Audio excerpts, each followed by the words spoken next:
നിശ്ചയമായിട്ടും കാണേണ്ടത് ജി സുധാകരനാണ്. ഈ തെരഞ്ഞെടുപ്പിൽ 140 മണ്ഡലങ്ങളിൽ ഏറ്റവും ശ്രദ്ധേയമായ മത്സരം നടക്കുന്നത് അമ്പലപ്പുഴയിലാണ്.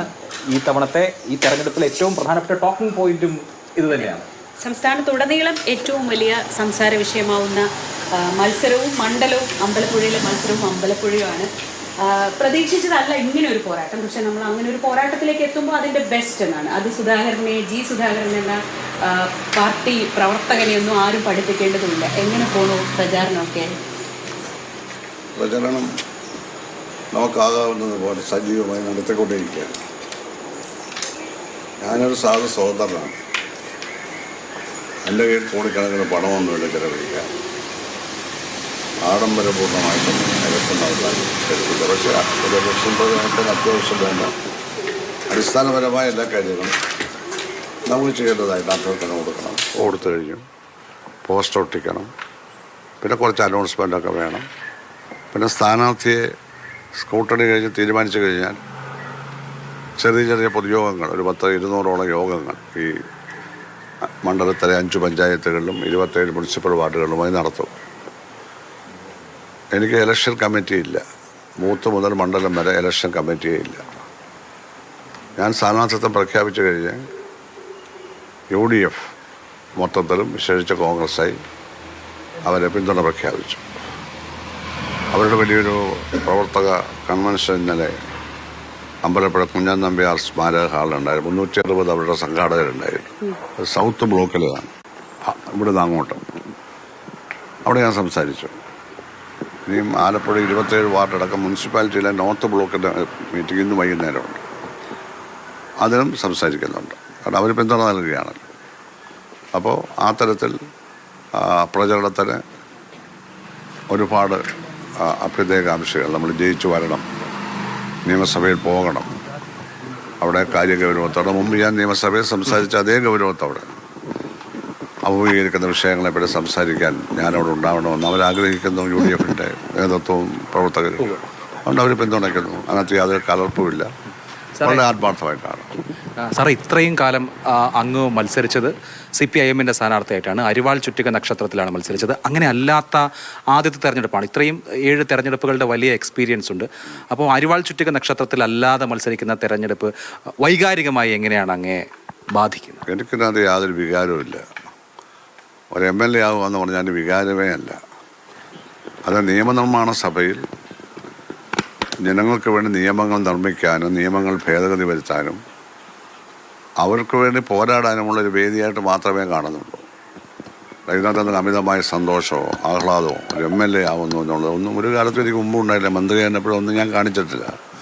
ഇപ്പോഴും അങ്ങനെ തന്നെയാണ്. ബേസിക്കായിട്ട് എനിക്ക് യാതൊരു വ്യത്യാസമില്ല. ഇതൊരു രാഷ്ട്രീയ പോരാട്ടമായിട്ടാണ് അങ്ങ്? തികഞ്ഞ രാഷ്ട്രീയ പോരാട്ടം. കേരളത്തിൻ്റെ ചരിത്രത്തിൽ സുവർണ്ണ ലിപികളിൽ രേഖപ്പെടുത്താൻ പോകുന്ന രാഷ്ട്രീയ പോരാട്ടമാണ്. കാരണം ഒരു കാര്യവുമില്ലാതെ എന്നെ ടെറ്റയെന്ന് വരെ മുഖ്യമന്ത്രി വിളിക്കുകയാണ്. ഞാൻ മുഖ്യമന്ത്രി ഒന്നും പറഞ്ഞല്ല, ആക്ഷേപിച്ചൊന്നും പറഞ്ഞല്ല. CPM-നെ ഒരാളെയും ആക്ഷേപിച്ചൊന്നും പറഞ്ഞല്ല. CPM-നെ പോലും ഞാൻ ആക്ഷേപിച്ചില്ല. ഒരു രാഷ്ട്രീയ പാർട്ടി ആക്ഷേപിച്ചില്ല. എന്നിട്ടും അരിശം തീരാതെ കേരളത്തിൻ്റെ മുഖ്യമന്ത്രി ചെറ്റയെന്ന് വിളിക്കാൻ അതിനുള്ള മറുപടി ഞാൻ ഇന്നലെ നൽകി കഴിഞ്ഞു. അതിന് ഇന്നലെ A. വിജയരാഘവൻ പറഞ്ഞത് വർഗവഞ്ചകരെ വിമർശിക്കുമ്പോൾ ഭാഷാശുദ്ധി നോക്കേണ്ട എന്നാണ്. ഒരു പോളിറ്റ് ബ്യൂറോ മെമ്പർ അങ്ങനെ പറഞ്ഞതിൽ എന്താണ്? അയാൾ ആ പോളിറ്റ് ബ്യൂറോ ഇരിക്കാൻ യാതൊരു യോഗ്യതയുള്ള മനുഷ്യനാണ്. അയാൾ പാർട്ടിയിൽ തന്നെ മെമ്പറാവാൻ യോഗ്യതയില്ലാത്ത ആളാണ്. അങ്ങനെ ഒരു വിഡ്ഢിക്ക് മാത്രമേ ഞാൻ സംസാരിക്കാൻ കഴിയൂ. വർഗവഞ്ചകർ എന്ന് പറഞ്ഞാൽ ആരാ? ഈ നാട്ടിലെ സാധാരണക്കാർ. ആരാണ് ഈ വർഗം? ഏതാണ് ഈ വർഗം? പൊളിറ്റിക്കൽ ക്രിമിനൽ വർഗത്തെയാണ് വിജയരാഘവൻ പ്രതിനിധീകരിക്കുന്നത്. അവരോടാണ് ഞാൻ സംസാരിച്ചത്. ആലപ്പുഴ ജില്ലാ നേതൃത്വത്തിലെ ഭൂരിപക്ഷവും എല്ലാവരുമല്ല, പൊളിറ്റിക്കൽ ക്രിമിനൽസാണ്.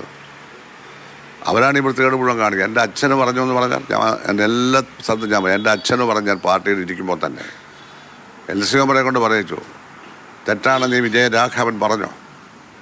മുഖ്യമന്ത്രി പറഞ്ഞോ തെറ്റാണെന്ന്? അവന് നടപടിയെടുക്കാൻ പറഞ്ഞോ? ഇല്ലല്ലോ. ഈ നാസർ എന്താ പറഞ്ഞ ഫോണിൽ കൂടി താക്കീത് ചെയ്തെന്ന്. സ്വന്തം അച്ഛൻ്റെ അത്രമാത്രം ബഹുമാനമാണ് നാസർക്ക്. ഫോണിൽ കൂടി താക്കീത് ചെയ്തത്. അതൊക്കെ പോട്ടെ. അപ്പോൾ ഇത്തരത്തിലുള്ള വൃത്തികെട്ട ഒരു പ്രസ്ഥാനമായി ആലപ്പുഴയിൽ CPM. ഇതെല്ലാവരും ഞങ്ങൾ ചേരുമ്പോഴുള്ള പ്രസ്ഥാനം. തികച്ചും അതുകൊണ്ട് എനിക്ക് വൈകാരികമായിട്ടൊന്നും തോന്നേണ്ട കാര്യമില്ല. സാറേ, പിണറായി വിജയനുമായിട്ട് ഒരു വ്യക്തിബന്ധമുണ്ടല്ലോ. ഇവിടെ ആലപ്പുഴയിലെ CPM നേതാക്കൾ എന്തൊക്കെ ചെയ്യുമ്പോഴും പിണറായി വിജയനെ അങ്ങ് പോകുന്ന ഘട്ടത്തിൽ പോലും പിണറായി വിജയനെ സംബന്ധിച്ച് നെഗറ്റീവായ ഒരു കമൻറ്റും അങ്ങയുടെ ഭാഗത്തുനിന്ന് ഉണ്ടായില്ല. മുഖ്യമന്ത്രി കമ്പയർ ചെയ്തത് കെ സുധാകരനുമായിട്ടാണ്. കെ സുധാകരൻ പുറത്തു പോകുന്നു എന്ന അഭ്യൂഹം ഉണ്ടായപ്പോൾ അദ്ദേഹം അതിനോട് സ്വീകരിച്ച രീതിയുണ്ട്, G സുധാകരൻ സ്വീകരിച്ച രീതിയുണ്ട്. അതിനുശേഷമാണ് അദ്ദേഹം ഈ ചെറ്റ എന്ന പദപ്രയോഗം നടത്തുന്നത്. പിണറായി വിജയനോട് എന്താണ് പറയാനുള്ളത്? അങ്ങനെ ഒരു പദപ്രയോഗം നടത്താൻ അദ്ദേഹത്തിന് എന്ത് അധികാരം, എന്ത് അവകാശം? അദ്ദേഹത്തെ ആര് ചുമതലപ്പെടുത്തി? പോളിറ്റ് ബ്യൂറോ ചുമതലപ്പെടുത്തിയോ? പോളിറ്റ് ബ്യൂറോ അദ്ദേഹം പോളിറ്റ് ബ്യൂറോയോട് ചോദിച്ചോ എന്ത് വാചകമാണ് പറയണമെന്ന്? ബേബി അങ്ങനെ പറഞ്ഞില്ലല്ലോ. ഗോവിന്ദമാഷ്ടം പോലും അങ്ങനെ പറഞ്ഞില്ല. പരിഹസിച്ചൊരുക്കെ ചിരിച്ചെന്താണ് ആ പ്രശ്നം തീരുകയും ചെയ്തു. വേറെന്താ അദ്ദേഹത്തിന് പ്രത്യേക അവകാശം എന്താ? നല്ല ബന്ധമായിരുന്നുള്ള 30-30 വർഷത്തെ ബന്ധമല്ലേ. അതുകൊണ്ട് അദ്ദേഹത്തിന് ഗുണമുണ്ടായി. എല്ലാ പ്രതിസന്ധിയിലും ഞാൻ ഉറച്ചു നിന്നു. ജനങ്ങളെ അറിയിക്കണം. പത്രസമ്മേളനം നടത്തി പറഞ്ഞ വിശദാംശമൊന്നും ഞാൻ പറയുന്നില്ല. അദ്ദേഹത്തിന് സ്ഥലജലഭ്രമം സംഭവിച്ചിരിക്കുകയാണ്. ഇവിടെ എന്താ നടക്കുന്നത് അദ്ദേഹത്തിന് അറിയില്ല. താഴെയുള്ള ജനങ്ങളുമായി യാതൊരു ബന്ധവുമില്ല. ആളുകളെയൊക്കെ തെറ്റായ ഭാഷയിൽ അഭിസംബോധന. എൻ്റെ അച്ഛനും അമ്മയുടെ പേരല്ല തെറ്റാന്ന് എനിക്ക് G സുധാകരൻ എന്നായിട്ടത്. സുധാകരൻ അച്ഛൻ്റെ പേര് ഗോപാലൻ എന്നായതുകൊണ്ട് ജീന്ന് വന്നതേ ഉള്ളൂ. എൻ്റെ അച്ഛനും അമ്മയുടെ പേര് മാറ്റാൻ ഈ കേരള മുഖ്യമന്ത്രിക്ക് എന്താണ് അവകാശം? അദ്ദേഹം ആ കസേരയിരിക്കുന്നത് പൗരന്മാരുടെ അച്ഛനും അമ്മയുടെ പേര് മാറ്റാനാണ്. സമാധാനം. It's A constitutional issue. ഇത് ഭരണഘടനാ പ്രശ്നമാണ്. ഒരു മുഖ്യമന്ത്രി സംസാരിക്കുന്നത് ഭരണഘടനാ വിരുദ്ധമാണ്. ഞാൻ കേസിനൊന്നും പോകുന്നില്ല. അതുകൊണ്ട് അതീവ ഗുരുതരമായ തെറ്റുകളാണ് അദ്ദേഹം ചെയ്തുകൊണ്ടിരിക്കുന്നത്. അദ്ദേഹം ആവശ്യമുള്ള കാര്യം പറയുക, ആവശ്യമില്ലാത്ത കാര്യമൊന്നും പറയാതിരിക്കുക. അത് അദ്ദേഹത്തിൻ്റെ പാർട്ടിക്കും ഈ നാടിനും നന്നായിരിക്കും. ഞാനിപ്പോഴും ഒന്നും പറയുന്നില്ല അദ്ദേഹത്തെ. പക്ഷേ ഞാനിതൊക്കെ രാഷ്ട്രീയമായിട്ട് പറയുകയാണ്. അദ്ദേഹത്തിന് അറിയില്ല.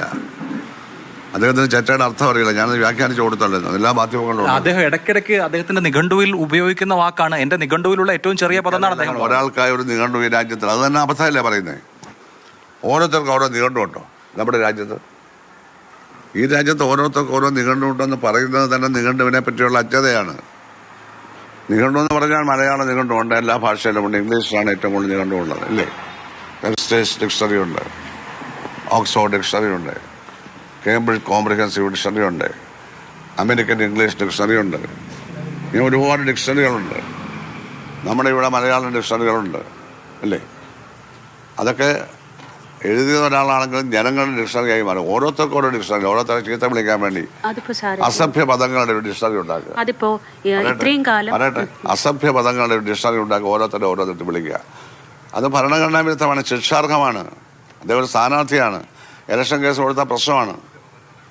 ഒരു സ്ഥാനാർത്ഥി വേറൊരു സ്ഥാനാർത്ഥിയെ അവമാനിക്കാൻ പാടില്ല. പക്ഷെ ഞാനതൊന്നും ചെയ്യുന്നില്ല. കാരണം എൻ്റെ ഗുരുത്വം എപ്പോഴും ബാക്കി കിടക്കുക വ്യക്തിപരമായി. സത്യം പറയാനുള്ളൂ. ഇത്രയും കാലവും മുഖ്യമന്ത്രി പലപ്പോഴായിട്ട് ഇങ്ങനെ പല വിവാദ വിളികളും നടത്തിയിട്ടുണ്ട്. അന്നൊക്കെ അങ്ങ് പാർട്ടിയിലുണ്ട്. അപ്പോൾ അത് ആരെങ്കിലുമൊക്കെ തിരുത്താൻ ഈ പറയുന്ന സുഹൃത്ത് വലയത്തിലോ പാർട്ടിയിലോ ഒക്കെ ആരെങ്കിലും ഇത് ശരിയല്ല എന്ന് പറയാൻ ആരും ഇല്ലാതായി പോയിട്ടുണ്ടോ CPM? എനിക്കറിയില്ല. പക്ഷെ അദ്ദേഹത്തിൻ്റെ അത്തരം പദങ്ങളൊന്നും ഞാൻ ഏറ്റു പറഞ്ഞിട്ടില്ല. വളരെ നല്ല തരത്തിൽ ബന്ധപ്പെട്ട് പ്രവർത്തിക്കുമ്പോഴും പ്രേമേന്ദ്രനെ എന്തോ വിളിച്ചല്ലേ? എന്താ വിളിച്ചത്? ആ പരനാറി എന്ന് ഞാനോടൊത്തും പറഞ്ഞിട്ടില്ല. അദ്ദേഹം ബിഷപ്പിനെ പറ്റി എന്താ പറഞ്ഞേ? നികൃഷ്ടജീവി. അത് ഞങ്ങളാരും പറഞ്ഞിട്ട് ഞങ്ങളത് ഏറ്റു പറയാറേ ഇല്ല. അതറിഞ്ഞിരിക്കണം. ഇത് കേരള സമൂഹം അദ്ദേഹത്തെ കൊണ്ട് അവസാനിപ്പിക്കേണ്ടതാണ്. കടുത്ത ജനകീയ ശിക്ഷ കൊടുക്കേണ്ടതാണ്. തന്നെ ഭരണഘടനാ ശിക്ഷയൊക്കെ അവിടെ വന്നു. ഭരണഘടനാ വിരുദ്ധമാണ് ഒരു സ്ഥാനാർത്ഥിയെ ചെറ്റയെന്നൊക്കെ വിളിക്കാന്ന് പറഞ്ഞാൽ. പക്ഷേ ചെറ്റയുടെ നാനാർത്ഥങ്ങൾ അറിയാത്തതുകൊണ്ട് ഞാൻ ആ അർത്ഥം പറഞ്ഞു കൊടുത്തു. ഞങ്ങളൊക്കെ ചെറ്റക്കുള്ളിൽ ജനിച്ചവരാണ്. വിദ്യാഭ്യാസം കൊണ്ടാണ് ഉയർന്നു വന്നത്. ഞാനും എൻ്റെ കുടുംബവും വിദ്യാഭ്യാസം കൊണ്ട് ഉയർന്നു. എൻ്റെ വീട്ടിൽ രക്തസാക്ഷിയുണ്ട്. ആ രക്തസാക്ഷിയുടെ പേരിൽ എന്നെ എതിർക്കുകയാണ്. ആ രക്തസാക്ഷിയുടെ പേര് പറയാൻ ഇവർക്ക് എന്താ അവകാശം? അവനെങ്ങനെ കൊല്ലപ്പെട്ടതെന്നൊക്കെയുള്ള സത്യം ഞാൻ വിളിച്ചു പറഞ്ഞാലുണ്ടല്ലോ, ഇവരൊക്കെ പ്രതികൂട്ടിലാവും. ആ കേസ് ഞാൻ എങ്ങനെ നടത്തിയതെന്ന് മനസ്സിലായോ? ഞങ്ങളുടെ വീട്ടിലെ ആഞ്ജലി വിറ്റാണ് ഞാൻ കേസ് നടത്തിയത്. അപ്പം ജില്ലാ സെക്രട്ടറി ചോദിക്കുകയാണ്, ആലപ്പുഴയുടെ ജില്ലാ സെക്രട്ടറി ദാസർ, വാദിക്ക് എന്തിനാണ് സാക്ഷി? ആലപ്പുഴ ജില്ലാ സെക്രട്ടറി ചോദിച്ചത് മാതൃഭൂമിയിലും മനോരമ അച്ചടിച്ചു വന്നു. വാദിക്ക് എന്തിനാണ് സാക്ഷി? വാദിക്കല്ലേ സാക്ഷി വേണ്ടത്? പാർട്ടിയുടെ ജില്ലാ സെക്രട്ടറിയാണ്.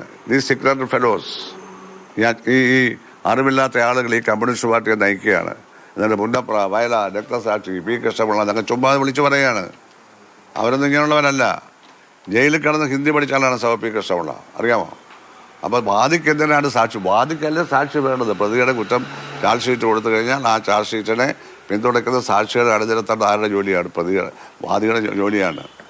അപ്പോൾ പബ്ലിക് പ്രോസിക്യൂട്ടറാണ് അനുജൻ്റെ കേസ് വാദിക്കുന്നതെങ്കിൽ ആ പബ്ലിക് പ്രോസിക്യൂട്ടർ വഞ്ചകനായതുകൊണ്ട് അയാളെ മാറ്റി ഹൈക്കോടതിയിൽ പോയി VSO പറഞ്ഞ് ഓർഡർ വാങ്ങിച്ച് കൃഷ്ണൻ എന്ന് പറയുന്ന SNDPയുടെ മാവേലിക്കര താലൂക്ക് പ്രസിഡന്റാണ് നമുക്ക് വേണ്ടി വാദിച്ചത്. സാക്ഷികളൊക്കെയാണ് 33 വിദ്യാർത്ഥികളെ സാക്ഷികളാക്കി. പക്ഷേ ചാർജ് ഷീറ്റ് അങ്ങേയറ്റം ദുർബലമായിരുന്നു. ആര് വിചാരിച്ചാലും ശിക്ഷ കൊടുക്കില്ല. വേദനയോടുകൂടി തലശ്ശേരിക്കാരനായ മജിസ്ട്രേറ്റ് പറഞ്ഞു ഇത് ശിക്ഷിക്കേണ്ട കേസാണ്, പക്ഷേ എനിക്കൊന്നും ചെയ്യാൻ കഴിയുന്നില്ല. ഇതിലെ ഒന്നാമത്തെ പ്രതി കേരളത്തിലെ പോലീസാണ് എന്ന് പറഞ്ഞു. ഞങ്ങൾ അപ്പീലിനും പോയില്ല. അപ്പീലിന് വേണേൽ പൈസ വേണ്ടേ? 10 പൈസ രക്തസാക്ഷി ഫണ്ടായിട്ട് ഞങ്ങളാരും വാങ്ങിയില്ല. ഞങ്ങൾ ചോദിച്ചിട്ടുമില്ല. ഇപ്പോഴല്ലേ എനിക്ക് പറയാൻ പറ്റും. പാർട്ടിയിലുള്ളപ്പോ എനിക്ക് പറയാൻ പറ്റുമോ? ഇല്ല ഒരാളോടും പറഞ്ഞിട്ടില്ല. അത്ര അച്ചടക്കമുള്ള ഒരാളോടും പറഞ്ഞിട്ടില്ല. ഞാനിപ്പോൾ പറയണം. കാരണം എൻ്റെ അനുജൻ രക്തസാക്ഷിയുടെ പേരിൽ മുതലക്കണ്ണീരൊഴുക്കാണ്. ആരെ പന്തളത്തൊരു പട്ടി ചത്താൽ രക്തസാക്ഷിയാകുമോ എന്ന് വിളിച്ചവരാണ് ഇപ്പോൾ ഭുവനേശ്വരന് വേണ്ടി വാദിക്കുന്നത്. എന്നെക്കൊണ്ട് എന്ത് പറഞ്ഞാലും ഞാനൊരു അന്തസ്സ് വിട്ട് പറയത്തില്ല. അത് ഞാൻ പറഞ്ഞേക്കാം. പാർട്ടിയിലെ വിഭാഗീയ കാലത്ത് VS അച്യുതാനന്ദൻ്റെ സ്വന്തം ജില്ലയാണ് ആലപ്പുഴ. ആ കാലഘട്ടത്തിലേക്ക് ഒരുപക്ഷെ പിണറായി വിജയനെ സംബന്ധിച്ച് പാർട്ടിയിൽ ആ നിലയ്ക്ക് പിടിച്ചു നിൽക്കാൻ പ്രേരണയായത് അല്ലെങ്കിൽ ഒരു സഹായമായത് ഒരു ഘട്ടത്തിലെ ആലപ്പുഴ ജില്ലാ കമ്മിറ്റിയുടെ നിലപാടാണ്. പാർട്ടി വിഭാഗീയതയുടെ കാലത്ത് VSനെ കൈവിട്ടത് തെറ്റായിരുന്നു എന്ന് ഇപ്പോൾ തോന്നുന്നുണ്ട്. വിഭാഗീയത എന്നുള്ള പേര് തന്നെ തെറ്റായിട്ടുള്ളതാണ്. അതാരോ പാർട്ടി രേഖയിൽ എഴുതി വെച്ചതാണ്. അത് നിങ്ങൾ പറയുകയാണ്. എന്ത് വിഭാഗീയത? ഉൾപാർട്ടി സമരമാണ് നടന്നത്. അതാണ് വിഭാഗീയത. 2 വിഭാഗങ്ങൾ തമ്മിൽ 2 ലൈൻ എടുക്കുന്നതിന് പേര് വിഭാഗീയത എന്നാണ്. ഒന്നും വിഭാഗീയതയല്ല.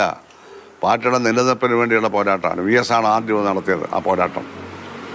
VSന് ശക്തമായി പിന്തുണ ആലപ്പുഴ കൊടുത്തു. ഒടുവിൽ പിണറായി വിജയനെ ജയിലിലടയ്ക്കാനുള്ള ലാവൽ കേസുമായി VS കുറച്ച് മുന്നോട്ട് പോയപ്പോൾ ഞങ്ങളത് സപ്പോർട്ട് ചെയ്തില്ല. കാരണം പാർട്ടി സെക്രട്ടറി ജയിലിലടയ്ക്കുന്നതിനോട് യോജിപ്പില്ല. ക്യാബിനറ്റിൽ കൊണ്ടുവന്ന അദ്ദേഹം പ്രമേയം CBI എൻക്വയറി. ഞാനാണ് ആദ്യം എതിർത്തത്. എല്ലാവരും എതിർത്തു. അപ്പോൾ അത് മടക്കി പാക്കറ്റ് ഇട്ടു. ഇതൊക്കെ അറിഞ്ഞു. ഇതൊന്നും വിഭാഗീയതയല്ല. പിണറായി വിജയൻ്റെ നയം ശരിയായിരുന്നപ്പോൾ അതിനോടൊപ്പം നിന്നു. 39 വർഷം. VSനോട് യാതൊരു വിരോധമില്ല. VSനെ എന്താ പറയുന്നത്?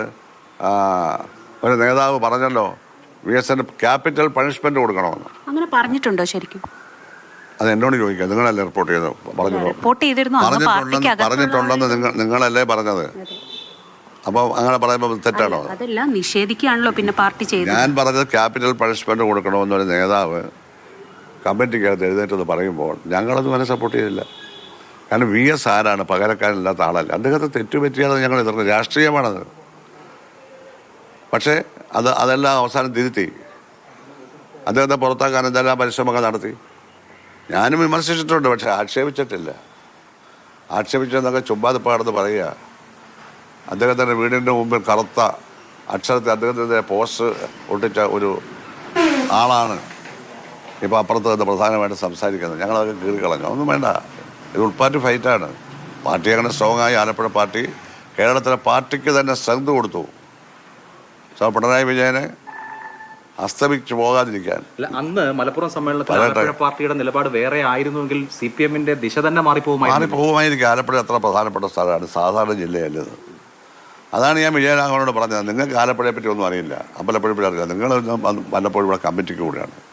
വിജയരാഘവൻ 2-3 മാസം ഈ പാർട്ടിയുടെ സംസ്ഥാന ആക്ടിംഗ് സെക്രട്ടറി നശിപ്പിച്ചത് അദ്ദേഹമാണ്. ആ സമയത്ത് ആലപ്പുഴ വന്ന് ഈ പ്രശ്നങ്ങളെല്ലാം ഉണ്ടാക്കുന്ന ആ മനുഷ്യരാണ്. പെട്ടെന്ന് അയാളെ മാറ്റി. അത് സ്ഥിരപ്പെടുത്തി കൊടുത്തില്ല. മനസ്സിലായില്ലേ?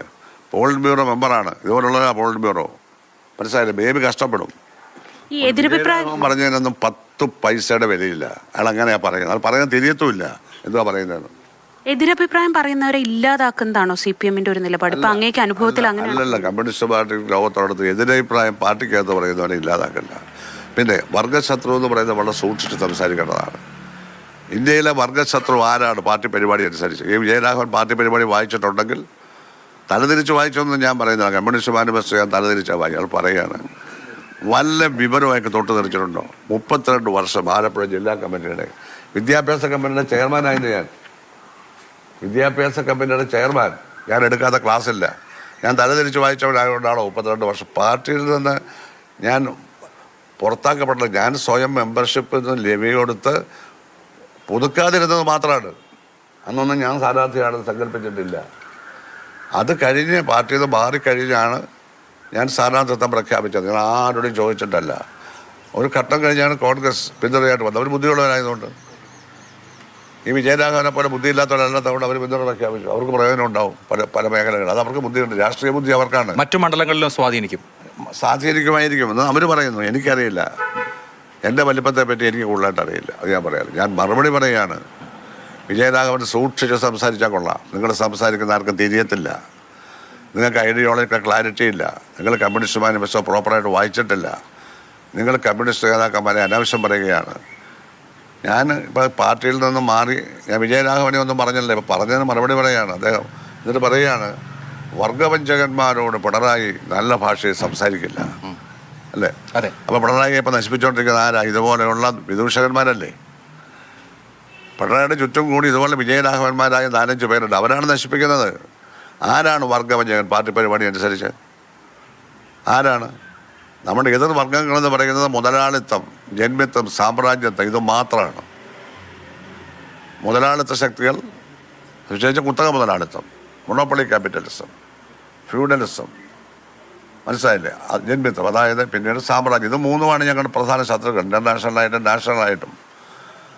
അതിൻ്റെ നേതൃത്വം വഹിക്കുന്ന രാഷ്ട്രീയ പ്രസ്ഥാനങ്ങൾ ഞങ്ങൾ വർഗ ശത്രുക്കളുടെ പ്രതിനിധികളായിട്ട് കാണുന്നത്. പക്ഷേ അവർക്ക് വോട്ട് ചെയ്യുന്നവർ ഞങ്ങൾക്ക് വോട്ട് ചെയ്യുന്നത് ജനങ്ങൾ വർഗശത്രുക്കളല്ല.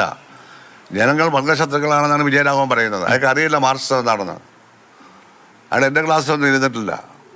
ഞങ്ങൾ ഈ പ്രസ്ഥാനത്തിൽ കഷ്ടപ്പെട്ട് അടിയന്തരാവസ്ഥയൊക്കെ ജയിലിൽ കിടക്കണമെന്നൊന്നും വിജയരാഘവന്മാരില്ല. അതുകൊണ്ട് സൂക്ഷിച്ച് സംസാരിക്കണം. ഇത് ആലപ്പുഴയാണ്. ആലപ്പുഴ ഇരുതല മൂർച്ചയുള്ള വാളാണെന്ന് ഓർത്തോണം. സാറേ, മുഖ്യമന്ത്രി പറഞ്ഞു 3 തവണ അദ്ദേഹം അങ്ങേ വിളിച്ചു, പക്ഷെ എടുത്തില്ല, തിരിച്ചും വിളിച്ചില്ല. ഞാൻ പറഞ്ഞു കഴിഞ്ഞു. അദ്ദേഹത്തിൻ്റെ ഒരു കോളും എൻ്റെ മൊബൈലിൽ CM എന്നിട്ട് രണ്ട് ഇട്ടിട്ടുണ്ട്. CM എന്നാണ്. അതിലൊന്നും ഒരു കോളും ഞാൻ കണ്ടില്ല. അദ്ദേഹത്തോട് ഞാൻ സംസാരിച്ചല്ലോ. അദ്ദേഹം ഈ വിളിച്ചോന്ന് പറയുന്നതിന് 10 ദിവസം മുമ്പ് ഞാൻ വിളിച്ചല്ലോ. എനിക്കൊന്ന് കാണണമെന്ന് പറഞ്ഞു. സമ്മതിച്ചില്ലേ? കാണാമെന്ന് പറഞ്ഞ, പക്ഷേ പിന്നെ അതിന് സമയം തന്നിട്ടില്ല, വിളിച്ചിട്ടുള്ളൂ. അതൊന്നും ഞാൻ പരസ്യപ്പെടുത്താൻ പോയില്ലല്ലോ. ഇവിടെ ഈ പാലത്തിന്റെ ഉദ്ഘാടനത്തിന് വരുമ്പം ഇവിടെ വരും, കാണും എന്നൊക്കെയാണ് എല്ലാവരും വിചാരിച്ചത്. നമുക്കറിയില്ല ഇതൊന്നും വരണമെന്ന് ഞാൻ ആവശ്യപ്പെടില്ല. പക്ഷെ അദ്ദേഹം ഇങ്ങനെ പറയുന്നതിന് 2 ആഴ്ച മുമ്പ് അദ്ദേഹത്തെ ഫോണിൽ ഞാൻ വിളിച്ചു. എനിക്കൊന്ന് കാണണമെന്നുണ്ട്. അവൻ പറഞ്ഞു കാണാം, സമയം ആവുമ്പോൾ നമുക്ക് കാണാം, സമയം തരാം. എന്നെ വിളിച്ചതുമില്ല, സമയം തന്നതുമില്ല. അവിടെ ഞാൻ കാണാനും പോയില്ല. അന്ന് എനിക്ക് സഞ്ചരിക്കാനാവില്ല ട്രിവാൻഡ്രം വരെ. അന്ന് കണ്ടിരുന്നെങ്കിൽ ശരിയായില്ല. ഇതൊക്കെ സംഭവിക്കുമായിരുന്നു. അന്ന് കണ്ടിരുന്നു, അങ്ങേക്ക് സംസാരിക്കാൻ പറ്റി. അങ്ങനെ ഒരു കൂടിക്കാഴ്ച തീരുന്ന പ്രശ്നം. അതൊന്നും ചോദ്യമല്ല, മറുപടിയില്ല. ഇപ്പം തെരഞ്ഞെടുപ്പ് രംഗത്ത് എന്ത് സംഭവിച്ചെന്നാ നിങ്ങൾ പറയുന്നത്? അന്ന് കണ്ടിരുന്നെങ്കിൽ എന്ത് സംഭവിച്ചെന്നാ? ഞാൻ വളരെ ഫ്രീ ആയി. I am so happy. There is no burden on my head. Relieved ആണോ? ഈ പൊളിറ്റിക്കൽ ക്രിമിനലുകളെയും അവരെ പ്രതിനിധീകരിക്കുന്ന ഒരു കൂട്ടം CPM നേതാക്കന്മാരുടെയും അനുശാസനത്തിന് ഞാൻ ചെവി കൊടുക്കേണ്ട കാര്യമില്ല. വിജയരാഘവന്മാരെ പോലുള്ളവർക്ക് ചെവി കൊടുക്കേണ്ട കാര്യമില്ല. I M free. എനിക്കെന്താ പ്രശ്നം? പക്ഷേ ഞാൻ മാർക്സിസത്തെ തള്ളി പറഞ്ഞില്ലല്ലോ. CPM രൂപീകരിച്ച് തെറ്റാണെന്ന് ഞാൻ പറഞ്ഞത്. ഇതൊക്കെയാണ് അയാൾ BVM അതൊക്കെയാണ് നോക്കേണ്ടത്. അല്ല, പാർട്ടിയിൽ നിന്ന് ഒരാൾ മാറുക അവിടെ വർഗവഞ്ചകനാവുന്നത് എങ്ങനെ? അതെങ്ങനെയാ? വിഷമിപ്പിക്കുന്നുണ്ടോ? ഞാനെന്തിനാണ് വിഷമിപ്പിക്കുന്നത്? വർഗത്തെ പറ്റി ഒന്നും അറിയാത്ത ഒരു നിരക്ഷര കുക്ഷി, രാഷ്ട്രീയ നിരക്ഷര കുക്ഷി എന്തോ പറഞ്ഞപ്പോൾ ഞാനെന്തിനാ വിഷമിക്കുന്നത്? അയാൾ വിഷമിക്കട്ടെ. അങ്ങേ കൂടുതൽ ബാധിക്കുന്നത് ഇപ്പൊ വർഗവഞ്ചകൻ എന്ന വിളി പലരും ഈ മുദ്രാവാക്യത്തിലൊക്കെ വിളിക്കുന്നുണ്ട്. മുഖ്യമന്ത്രി നടത്തിയ പദപ്രയോഗം ഏതാണ് കൂടുതൽ ബുദ്ധിമുട്ടിക്കുന്നത്? എനിക്ക് ഒരു ബുദ്ധിമുട്ടുമില്ല. കാരണം അവർ പ്രോപ്പറായിട്ടുള്ള കമ്മ്യൂണിസ്റ്റ് ആദർശത്തിൽ നിന്നുകൊണ്ടല്ല ഇതൊന്നും പറയുന്നത്. ഞാനത് നിന്നുകൊണ്ട് പറയുകയാണ്. എന്താ കോൺഗ്രസുമായിട്ട് എന്താ സപ്പോർട്ട് ചെയ്തത്? എന്താ കുഴപ്പം? എന്താ പറ? ഇവിടെ തമിഴ്നാട്ടിൽ DMK, മുസ്ലിം ലീഗ്, CPI, CPM, കോൺഗ്രസ് ഒറ്റ മുന്നണിയല്ലേ? ഈ ഐസക്കും വിജയരാഘവനോടെ പോയി പ്രസംഗിച്ചതല്ലേ? അല്ലേന്ന് ചോദിക്കുകയാണ്. പാർട്ടിക്ക് കിട്ടിയ അസംബ്ലി സീറ്റുകൾ എല്ലാവരുടെയും കൂടിയല്ലേ? അവിടെ പോയി പറയാമോ കോൺഗ്രസിന് വോട്ട് വേണ്ടെന്ന്? ബംഗാളിൽ കോൺഗ്രസും CPM ഒറ്റ ഐക്യമുന്നണിയായിട്ടല്ലേ കഴിഞ്ഞ തവണ മത്സരിച്ചത്? നമുക്കൊന്നും കിട്ടിയില്ല, അവർക്ക് 2 അസംബ്ലി സീറ്റ് കിട്ടി. ഇപ്പോഴും ഒറ്റ മുന്നണിയായി മത്സരിക്കുന്നു. അതിനെപ്പറ്റി എന്താ? PBL അനുവാദം കൊടുത്തേ. ആ PBL ഇരിക്കുന്ന വിജയരാഘവന് കോൺഗ്രസ് ചെയ്ത് അവിടെ എന്താ അവകാശം? കേരളത്തിൽ ഇത് ഐക്യമുന്നണിയല്ല. കാരണം CPM-ന് സ്ട്രെങ്ത് ഉണ്ട്, അവർക്ക് സ്ട്രെങ്ത് ഉണ്ട്, UDF-നും. അതുകൊണ്ടാണ് ഇവിടെ നേരെ സ്ട്രെങ്ത് ഇല്ലാതെ വരട്ടെ. BJP ഇവിടെ വലിയൊരു പ്രസ്ഥാനമായി വളർന്നു വരുന്നത് സങ്കല്പിക്കുക. അപ്പം ആത്മമുന്നണിയാവും. രാഷ്ട്രീയമായ പരിവർത്തന. ഞാൻ ത്രിവർണ്ണ തൊപ്പിയൊന്നും വെച്ച് നടന്നില്ല. ഞാനുള്ള ഒരാൾ എൻ്റെ തലയിൽ തൊപ്പി കൊണ്ടുവച്ചു. അതൊരു 2-3 മിനിറ്റ് അവിടെ കടന്നു. മനോരമക്കാരൊരു ഫോട്ടോ എടുത്തു. അതിനെന്താ പ്രശ്നം? അങ്ങ് മാർക്സിസ്റ്റ് ആയിട്ട് തന്നെയാണ് തുടരുന്നത്. അത് തൊപ്പി വെച്ച് നടന്നൊന്നുമില്ല. അങ്ങനെ ഫോട്ടോ തൊപ്പി വെച്ച് നടന്നാലെന്താ? ഞാൻ മാർക്സിസ്റ്റായിട്ട് തുടർന്നൊന്നും ചോദിക്കേണ്ട കാര്യമില്ല. മാർക്സിസ്റ്റ് എന്ന് പറഞ്ഞാൽ മാർക്സിസ്റ്റ് പാർട്ടി എന്നാണ് ഇപ്പോൾ ഇവിടുത്തെ അർത്ഥം. ഞാനതിൽ തുടരുന്നില്ല. അല്ല, ആ മാർക്സിസം അങ്ങയിൽ ഉണ്ടാക്കിയിട്ടുള്ള സ്വാധീനമുണ്ടല്ലോ, ഐഡിയോളജിക്കൽ. ജവഹർലാൽ നെഹ്റുവിൽ ഉണ്ടാക്കിയില്ലേ? അദ്ദേഹത്തിൻ്റെ ഗ്ലിംസസ് ഓഫ് വേൾഡ് ഹിസ്റ്ററി വായിച്ചു നോക്കേ, ഡിസ്കവറി ഓഫ് ഇന്ത്യ വായിച്ചു നോക്കേ. അദ്ദേഹം അവിടെ ലാഹോറിൽ ഏതൊരു ജയിലിൽ കിടക്കുമ്പോൾ വെളിയിൽ കൂടി ഇൻഖിലാബ് സിന്ദാബാദ് വിളിക്കുന്നു, ജാഥമാണ്. അദ്ദേഹം അകത്ത് കിടന്ന് ഇൻഖിലാബ് സിന്ദാബാദ് വിളിച്ചു. ആ ചാപ്റ്ററിൻ്റെ പേര് ഇൻഖിലാബ് സിന്ദാബാദ്. വായിച്ചു നോക്കേ. അദ്ദേഹം മാർക്സിസത്തെ പറ്റി എത്ര മനോഹരമായ കവിത പോലെ എഴുതിയിരിക്കുന്നത്, ലെനിനെ പറ്റി എത്ര മനോഹരമായിട്ട് എഴുതിയിരിക്കുന്നത്. അതുകൊണ്ട് അദ്ദേഹം മാർക്സിസ്റ്റാണ്. ആ ഐഡിയോളജിയുടെ മഹത്വം അദ്ദേഹം അംഗീകരിച്ചു. കോൺഗ്രസിൻ്റെ ദേശീയബോധവും ഗാന്ധിസവും ജവഹർലാൽ നെഹ്റുവിൻ്റെ എന്താ പറഞ്ഞ പബ്ലിക് സെക്ടർ ധാരണയും ചെയ്തു ചേരാൻ നയമൊക്കെ ഞങ്ങളെ സ്കൂളിലൊക്കെ പഠിക്കുമ്പോഴേ സ്വാധീനിച്ചിട്ടുണ്ട്. ഇന്നും നമ്മളെ സ്വാധീനിക്കുന്നുണ്ട്. അതുകൊണ്ട് ഞങ്ങൾ നെഹ്റുവിൻ്റെ കോൺഗ്രസ് ആണെന്നാണ്. അങ്ങനെ ആശയപരമായി പരസ്പരം ഉൾക്കൊണ്ടും എതിർത്തുമാണ് കമ്മ്യൂണിസ്റ്റുകാർ വളരുന്നത്. അല്ലാതെ എതിർക്കുന്നവരെല്ലാം വർഗവഞ്ചകന്മാർ. ഏത് വർഗത്തിൻ്റെ പൊളിറ്റിക്കൽ ക്രിമിനൽ വർഗത്തെ ഞങ്ങൾ വഞ്ചിച്ചു. അവരുടെ കൂടെ നിൽക്കാൻ തയ്യാറല്ല. ഇതെൻ്റെ ഇലക്ഷൻ ക്യാമ്പയിനാണ്, പ്രധാന ഇലക്ഷൻ ക്യാമ്പയിനാണ്. പൊളിറ്റിക്കൽ ക്രിമിനൽ രാഷ്ട്രീയത്തെ എതിരായിട്ട്, അഴിമതിക്കെതിരായിട്ട്, അമ്പലപ്പുഴയുടെ വികസനത്തിന് വേണ്ടി. പിന്നെ ഇതുപോലെ ഉള്ള മുദ്രാവാക്യങ്ങൾ വെച്ചിട്ടാണ് മത്സരിക്കുന്നത്. ഇത് ജീസുദായനെ ചീത്ത പറയുന്നത് ഒറ്റയായിട്ടും അല്ല. പൊളിറ്റിക്സ് ഇല്ല, രാഷ്ട്രീയമില്ല. അതിന് CPI ആരെയും കിട്ടിയില്ല. പ്രസാദ് എന്ന് പറഞ്ഞൊരു മാന്യനെ കിട്ടി. പി പ്രസാദ് മന്ത്രിയാണത്ര. അദ്ദേഹം ചെങ്ങന്നൂരിൽ പൊളിറ്റിക്കൽ ക്രിമിനൽസ് കുറേ ഉള്ള സ്ഥലമാണ് ഈ ചെങ്ങന്നൂർ. ഒരു നേതാവുണ്ട്. അവിടെ പോയി ഇന്നലെ പ്രസംഗിച്ചിരിക്കുക. അദ്ദേഹത്തിൻ്റെ രാഷ്ട്രീയ ഭാവി ദുലാസിലല്ലേ. 12,000 വോട്ട് തിരുവനന്തപുരം ജയിച്ച ആ സീറ്റ് 6,000 വോട്ടിനാണ് ജയിച്ചത്. അവിടെയുള്ള ഒരു കൊച്ചു പയ്യനാണ് മത്സരിച്ചത്. ഇത്തവണത്തെ സ്ഥിതി എന്തായിരിക്കും? അപ്പോൾ അയാൾ ഇങ്ങനെ ഓടി നടന്നിട്ട് ചീത്ത പറയാൻ വേണ്ടി പോകണം, സ്വന്തം മണ്ഡലം നോക്കണ്ടേ? അവിടെ പ്രസംഗിക്കാൻ പോകുമെന്ന് ഞാൻ പറഞ്ഞിരുന്നു. ഇപ്പോഴും ഞാൻ പിൻവലിച്ചിട്ടില്ല. ഞാൻ ഇവിടുത്തെ തിരക്കൊക്കെ നോക്കട്ടെ. തിരക്കൊഴിയാണ് 2 മീറ്റിംഗ് പ്രസംഗിക്കും. ഇയാൾ തോപ്പിക്കണമെന്ന് പറയും. എന്തായാലും അല്ല, ഞാൻ പറഞ്ഞുകൊണ്ടാണ് തോക്കണമെന്നല്ല. പക്ഷെ രാഷ്ട്രീയ 6,000 വോട്ടല്ലേ ഉള്ളൂ മെജോറിറ്റി 12,000. അത് നല്ല സീസണിൽ. അപ്പോൾ അയാൾക്ക് എന്തിൻ്റെ സൂക്കേടാ? ആർക്ക് വേണ്ടിയാ? സജിച്ചറിയാതെ പ്രീതിപ്പെടുത്താൻ വേണ്ടിയല്ലേ ഇത് പറഞ്ഞു? അവിടെയല്ലേ ഇതല്ലേ വീണ്ടും പറഞ്ഞത്? വിശദീകരിച്ച് പറയുകയല്ലേ. അദ്ദേഹം അരിപ്പാട് നിന്ന് തോറ്റു. ഇവിടെ വന്നത് 3ാമത്തെ തവണ മത്സരിക്കുക. അദ്ദേഹത്തിന് ഒരു വ്യാമോഹമില്ല. മരിക്കുന്നവരെ വരെ സ്ഥാനാർത്ഥി അവിടെ വന്നു. AKG കേൾക്കരുത്, മരിക്കുന്നവരെ വരെ MP ആയിരുന്നു. AKG എന്ത് ആക്രമണം! ഇത് ആക്രമണമാണ്. അങ്ങനെ പറയുമ്പോൾ AKG അവസാനം വരെ MP ആയിരുന്നു, മരിക്കുന്നവരെ വരെ. ആ AKG അവമാനിച്ചിരിക്കുകയാണ് ഈ പറയുന്ന വിജയരാഘവൻ, ഈ സെറ്റുമൊക്കെ, ഈ പ്രസാദുമൊക്കെ. CPIയിലെ ബിനോയ് വിശ്വം വല്ലതും പറഞ്ഞു, പന്ത്യൻ രവീന്ദ്രൻ വല്ലതും പറഞ്ഞു. അങ്ങനെ ഇയാൾക്ക് എന്തിൻ്റെ സൂക്കേടാണ്? അത് ഇയാൾക്ക് ഈ പൊളിറ്റിക്കൽ ക്രിമിനൽസുമായിട്ട് ചങ്ങാത്തം കൂടി അവിടെ 4 വോട്ട്, അവിടെ വോട്ട് കുറയും. തോക്കാനും സാധ്യതയുണ്ട്, ജയിക്കാനും സാധ്യതയുണ്ട്. എന്നാലും വോട്ട് കുറയും. ഒരു പുതിയ വോട്ട് കിട്ടില്ല. ഞങ്ങളെയൊക്കെ സ്നേഹിക്കുന്ന ആളുകളുണ്ട് അവിടെ. പാർട്ടി മെമ്പർമാർ പോലും ചിലപ്പോൾ എതിരായിട്ട് വോട്ട് ചെയ്യും. അയാൾക്ക് ഇതിലിടപെടേണ്ട കാര്യമില്ല. നടന്നൊക്കെ പ്രസംഗിക്കുക. പ്രസംഗിച്ചോ. അമ്പലപ്പുഴയിൽ വിജയം സുനിശ്ചിതമാണ്.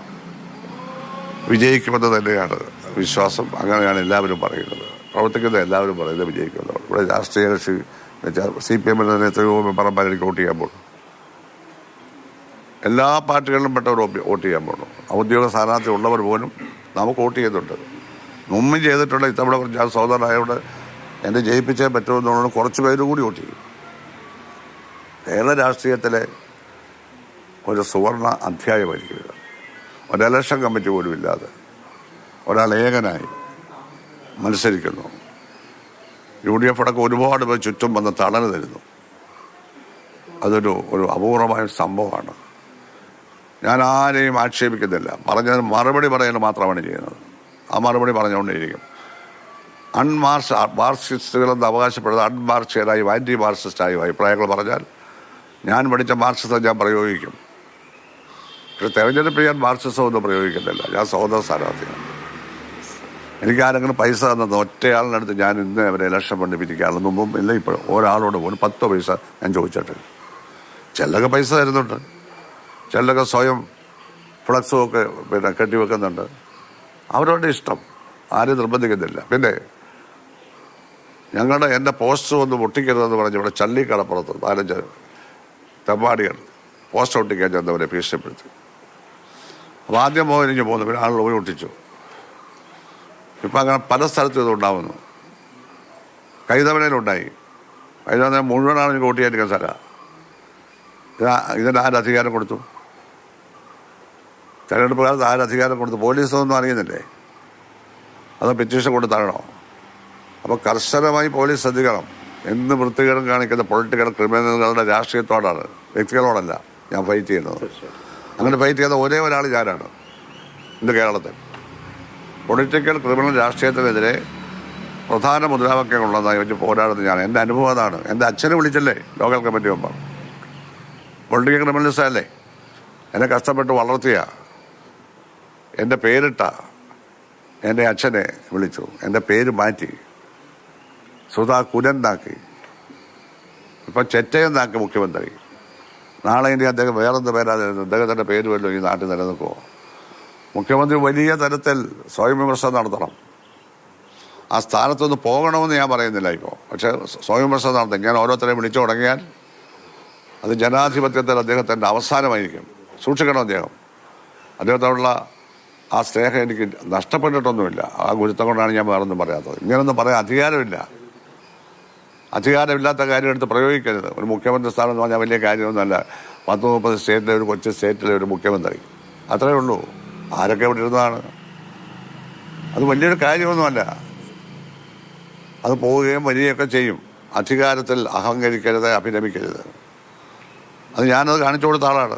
എനിക്ക് യാതൊരു അഹങ്കാരമില്ല അധികാരത്തിൽ ഇരുന്നപ്പോൾ. അതുതന്നെ ഇന്നും എല്ലാവരെയും ബഹുമാനിക്കുകയും സ്നേഹിക്കുകയും ചെയ്യാണ്.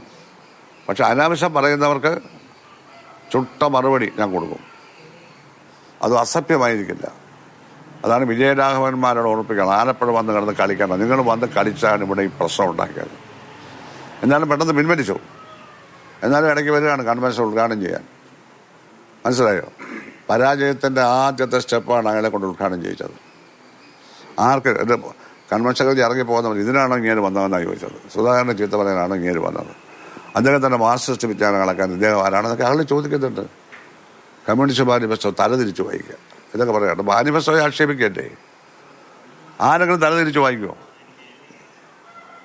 അതിന് ആക്ഷേപിക്കുമല്ലോ. തലതിരിച്ച് വായിക്കാനേ കൊള്ളാവൂ കമ്മ്യൂണിസ്റ്റ് മാനിഫെസ്റ്റോ എന്ന് അയാൾ സ്ഥാപിക്കുകയാണ്. ഞാൻ ഒരു മാസം 3 തവണ വായിക്കും കമ്മ്യൂണിസ്റ്റ്. വീണ്ടും ഞാനെടുത്ത് വായിക്കും. കമ്മ്യൂണിസ്റ്റ് മാനിഫെസ്റ്റോ വിജയരാഘവന്റെ തറവാട് സ്വന്തം അദ്ദേഹത്തിന് വീട്ടിലിരുന്നല്ല മാർക്സും എംഗൽസും എഴുതിയത്.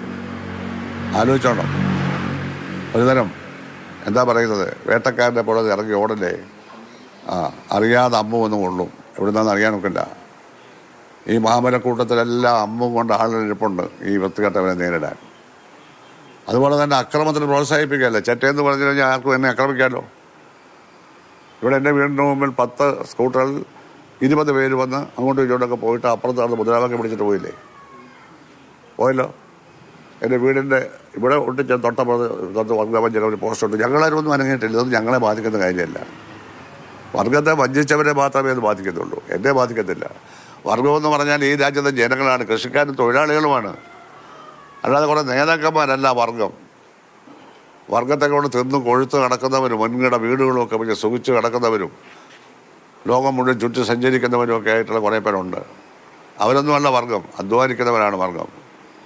അത് കോൺഗ്രസിനും ഉണ്ടാവും, BJP എല്ലാ പാർട്ടിയിലും അവരുണ്ട്. എല്ലാവരെയും കൂടെ ചേർത്താണ് ഞങ്ങളുടെ വർഗം. രാഷ്ട്രീയ പാർട്ടി വേറെ, വർഗം വേറെ. പക്ഷെ അധ്വാനിക്കുന്ന വർഗത്തിൻ്റെ രാഷ്ട്രീയ പാർട്ടിയാണ് CPIM. മനസ്സിലായല്ലോ? ആ അധ്വാനിക്കുന്നവന് ഞാനും ഉണ്ട്, എല്ലാവരും ഉണ്ട്. അതൊക്കെ പറയാനുണ്ട്. തീർച്ചയായിട്ടും. എന്തായാലും ഈ തെരഞ്ഞെടുപ്പ് വേളയിൽ ഇത്രയും ദീർഘമായി സംസാരിച്ചതിന് അങ്ങേക്ക് നന്ദി. പോയോ?